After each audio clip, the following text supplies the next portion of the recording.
தென்னிந்தியாவின் ஆன்மீக இதயம் மதுரை மீனாட்சி அம்மன் கோவில் 1000 ஆண்டுகள் பழமையான ஆன்மீக சின்னம்.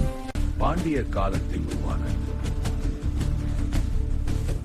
மதுரையின் பெருமைமிகு தலம், வரலாறு பேசும் கல் கோவில். இங்கு மீனாட்சி அம்மனும் சுந்தரேஸ்வரரும் திருமணம் செய்து கொண்ட தலம், இன்னும் பக்தர்களின் நம்பிக்கையின் மையம். 14 உயரமான கோபுரங்கள், ஆயிரக்கணக்கான வண்ணச் சிற்பங்கள், திராவிட கட்டிடக்கலையின் உச்சம். 1000 கால் மண்டபம், ஒவ்வொரு தூணும் கலைச்சாட்சி, நாகரிகத்தின் நிலையான தடம். தினமும் ஆயிரக்கணக்கான பக்தர்கள் இங்கு தரிசனம் செய்ய வருகின்றனர். மதுரை மீனாட்சி அம்மன் தமிழர் பெருமையின் சின்னம்.